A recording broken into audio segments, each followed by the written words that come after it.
Hola, muy buenas noches amigos de Somos Chivas, la verdad no oficial. Pues estamos aquí como todos los lunes en punto de las 9 de la noche para platicar con ustedes los acontecimientos más relevantes del rebaño sagrado.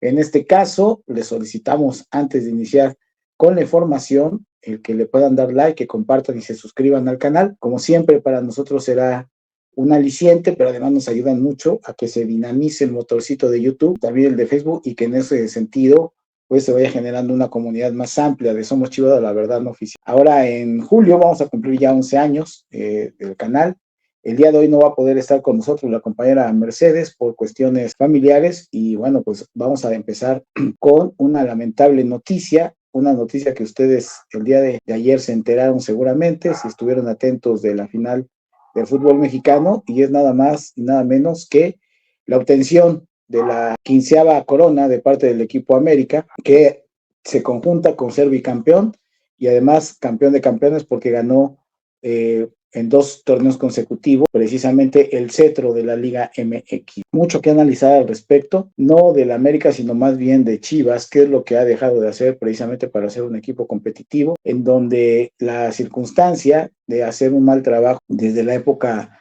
que tomó al conjunto la familia Vergara, pues no nos ha permitido avanzar de manera correcta, a pesar de que Jorge Vergara siempre tuvo, digo, porque lamentablemente ya no se encuentra con nosotros, el sueño de querer hacer del equipo de Chivas un equipo competitivo, un equipo campeón y pues contendiente junto con el equipo del América a ser los equipos más grandes de este país. Indudablemente que es doloroso ver que tu máximo rival pues avance en la parte de los campeonatos, cuestionable o no cuestionable, lo cierto es que el día de ayer el equipo del América se vuelve bicampeón. Y obviamente que habrá muchas referencias, mucho análisis al respecto de lo que fue el encuentro del día de ayer con Cruz Azul, pero a mí me gustaría más que nos centremos en relación a lo que ha sido el proyecto de Chivas, que hasta que ahora llegó Fernando Hierro, ha entrado en una situación mucho más estable, no así con Ricardo Peláez incluso, y bueno, me han tocado ver cualquier cantidad de directores deportivos y de entrenadores, como ustedes también lo han podido vivenciar, y esta inestabilidad permanente de la institución pues no ha permitido el poder estructurar equipos campeones, y cuando se tuvo uno que pudo haber dado todavía más competición, sobre todo con los títulos obtenidos por parte de Matías Almeida, y que pudo haberse generado una camada de jugadores que pudieran de manera recurrente estar ganando campeonatos o cuando menos estarlos disputando, pues pasó el enfrentamiento entre Almeida con la familia Vergara, concretamente por la intermediación que tuvo ahí José Luis Higuera, y ese proyecto quedó sepultado. Hemos escuchado a diferentes jugadores que participaron en esos tiempos, en diferentes entrevistas, todos coinciden con la gran gestión que hace Almeida de lo que ha sido ese equipo. También han señalado que Almeida fue un gran gestor del grupo, en donde pues generó una relaciones interpersonales tipo casi familiar, y en donde todos los que dicen es que es un personaje que tiene palabra y que defiende a capa y espada al jugador. Desde esa perspectiva, también varios de los jugadores que han podido declarar. El más reciente que yo recuerdo fue precisamente Michel Vázquez, que estuvo ahí comentando algunos detalles de Almeida, y digo, y hay otros que lo han dicho, pero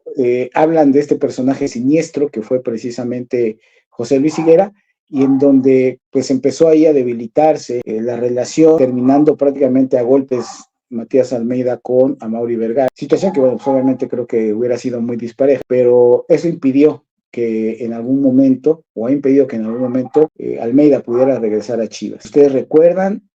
todo inició por una promesa que hizo José Luis Higuera de pagarles unas bonificaciones por los títulos obtenidos, por el título obtenido, situación que no estaba en condiciones el equipo dirigido por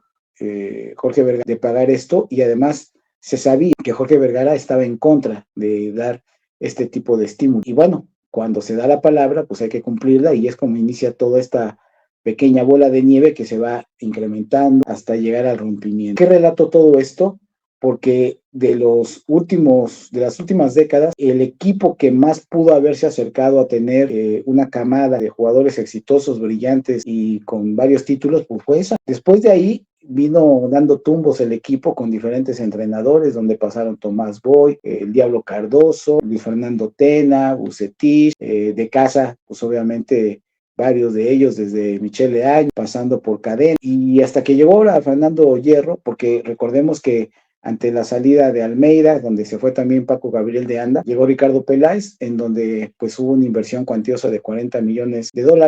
pero esto no permitió que el equipo de Chivas obtuviera prácticamente nada. Lo más cercano fue una semifinal ahí con Bucetich, y pues todo lo que sabemos es todos estos jugadores que fueron obviamente un lastre para la economía del equipo y para el propio equipo. Esta decisión de Ricardo Peláez de pensar que con la llegada de varios jugadores de diferentes equipos iba a poder hacer al equipo de Chivas un equipo contendiente, pues fracasó. En la parte técnico deportiva, pues tenemos la elección de un jugador de lateral derecho, por ejemplo, como Madueña, que incluso está extraviado de su propia carrera.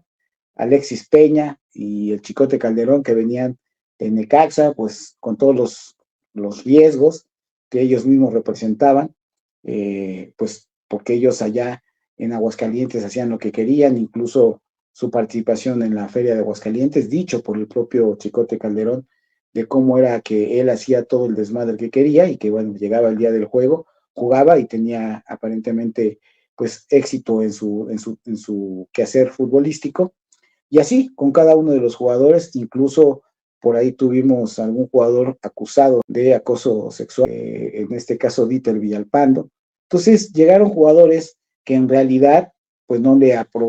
aportaron a Chivas lo necesario en función del gran dinero, de los grandes recursos que se invirtieron en ello, y en el caso de Alexis Vega. Y haciendo este recuento, pues el día de ayer vimos a dos jugadores ex Chivas que muchos dicen, uno con más tiempo en América, otro menos, pero que dicen que, pues ahí he escuchado a varios chivas hermanas que se quejan amargamente, que dicen que por qué estos jugadores sí rinden en otros equipos y no en Chivas. Eso es parte del análisis que hay que hacer. Concretamente me refiero a Cendejas y al Chicote Calderón, en tiempos distintos, pero ahora que se juntan ahí, pues como ex miembros del equipo, pues lo que hemos podido notar, en el caso de Cendejas nunca tuvo problemas de comportamiento, siempre en el caso de él, la compañía de Mercedes y un servidor, pues lo que criticábamos era su bajo nivel. ¿Quién iba a pensar que se iba a convertir en este gran jugador que es ahora Cendejas? Ni modo, así sucede. Y en el caso del Chicote Calderón, que ahora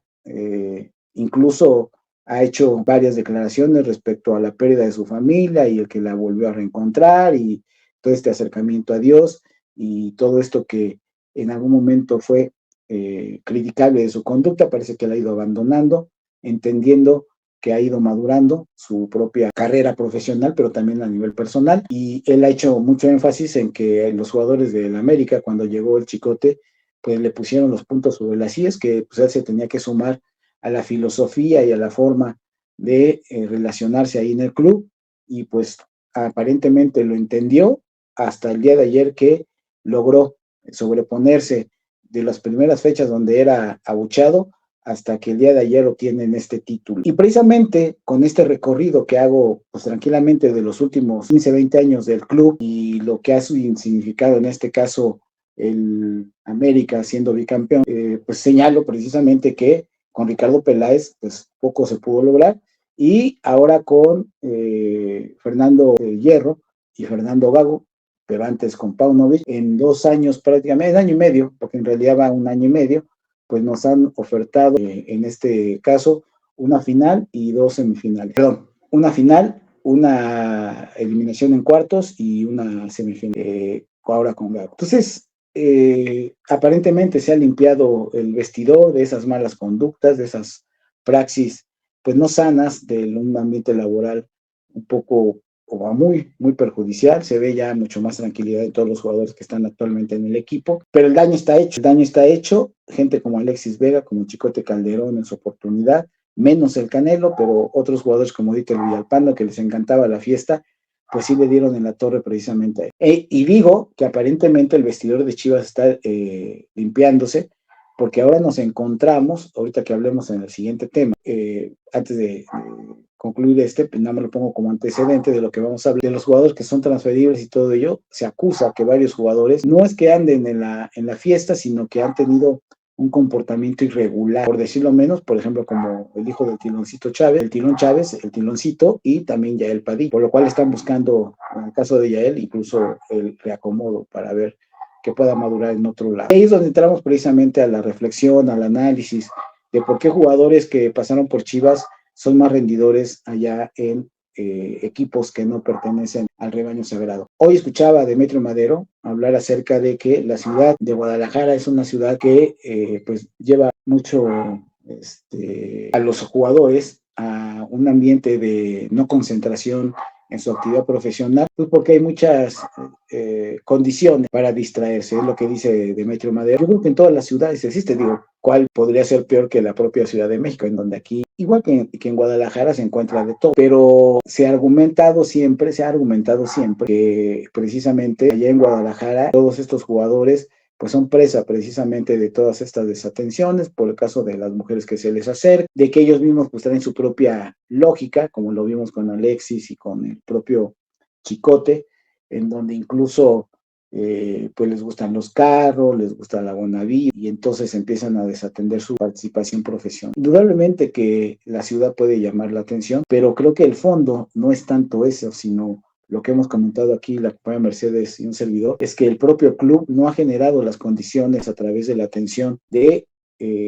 las ciencias aplicadas al deporte para tratar de contener estos comportamientos. Y ahí es donde radica precisamente que cuando estos chavos se desvían y entonces prospectos como Yael Padilla no se llegan a consolidar, se pierden y al rato lo vamos a ver que si se envía a otro equipo por sus propias capacidades y madura y en ese momento da resultado, entonces empezaremos a decir qué pasó con este jugador, por qué no fue un jugador que fructificó acá en Chivas, y tiene que ver con todo ello. Así que el América pues obviamente es muy complicado. Hagan de cuenta que como en la época de los 50, cuando el campeonísimo entre los 50 y los 60 consiguió 8 títulos y pues se puso abismalmente a la diferencia del equipo de la América, que se tardó más de medio siglo para alcanzar, ¿no?, la obtención de títulos. Ahora la diferencia de 3, pues sí se pone, no como en aquellos 8, pero sí se pone complicado, porque ahora resulta cada día más difícil el poder lograr campeonatos y quizás a lo mejor algunas décadas, a lo mejor ni siquiera un servidor lo va a poder ver ya, digo, por la edad que tengo, que el equipo de Chivas en algún momento vuelva a alcanzar a la América y superar. Así que esta reflexión la quiero tener con ustedes, porque ¿qué sigue para Chivas? Sería ese es el punto, ¿no? ¿Qué sigue para Chivas después de que las Huilas, primero, el equipo de nosotros desaprovechó la oportunidad de sacarlos de la competencia, lo cual le diste la oportunidad de continuar con vida y pues, se convirtió en esto? Cuando en el caso de Chivas tuvo insisto, la posibilidad de haberlo eliminado. Y bueno, se entiende que, como lo analizamos, el equipo de la América tiene mejores individualidades, pero también la exigencia para los propios jugadores nuestros debe atravesar, porque con toda la experiencia acumulada en una final que perdimos con el equipo de Tigres, que se desaprovechó, por ejemplo, ahí la obtención de la 13ª, y luego esta posibilidad de dejarlos fuera en la semifinal, como había pasado la temporada, hace 2 temporadas, pues esa es una responsabilidad nuestra, no es una responsabilidad de las WIC. Nuestra responsabilidad era haber logrado precisamente impedido que llegaran a la final, pero bueno, no se dio así y ahí están las consecuencias. Entonces, el equipo de la América ahora tiene este bicampeonato e insisto, va a ser complicado para nosotros llegar precisamente a alcanzarlos.